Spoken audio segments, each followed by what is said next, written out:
నమస్తే అన్న. వచ్చింది.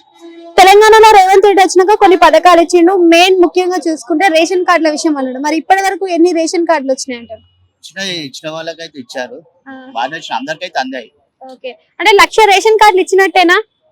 ఇచ్చాడు, మాక్సిమం అయితే ఇచ్చాడు. కొంతమందికి అయితే రేషన్ కార్డులే రాలేవు అని అంటుండ్రు. రాలేవు అంటే అన్నటోళ్ళు అంటారు కానీ వచ్చాయి. 99% అయితే ఇచ్చారు. ఓకే, అండ్ ఇంకొకటి రేషన్ కార్డు పైన బియ్యం ఇస్తున్నాము అని చెప్పి అంటున్నారు. మరి కేంద్రం ఇస్తుందా లేకపోతే మన రాష్ట్ర ప్రభుత్వం ఇస్తుందంటారా? యాక్చువల్ అయితే కేంద్రం ఇస్తున్నాం.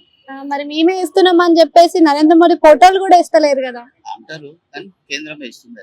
ఓకే, ఈ ప్రభుత్వంలో వచ్చిన పథకాలు అన్ని సక్రమంగా ఉన్నాయంటారా అసలు? అందే వాళ్ళకి అందుతలేదు, అందరికి అందుతలేదు. మరి అన్ని పథకాలు అవి అవుతాయంటారా? ఇంకా మిగిలింది వచ్చేసి మనకి 3 సంవత్సరాలు మాత్రమే ఉంది. మరి ఆయన ఇష్టం. ఇక బడ్జెట్ లేదంటున్నాడు కదా మరి? బడ్జెట్ అయితే లేదు, ఇక అతని ఇష్టం.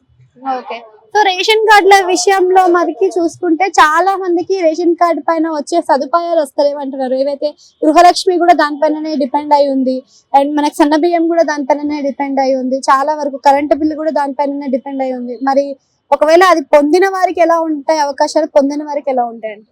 పొందిన వారికి అంటే ఇక అలా దక్క అనుకోవాలి అంతే. అంతే, మీకు ఎలా ఉంది మరి? పర్లేదు, ఏ ప్రభుత్వం వచ్చినా అంతే, ఇక మన పని మనకు అనుకోవాలి. మీకుందా రేషన్ కార్డు?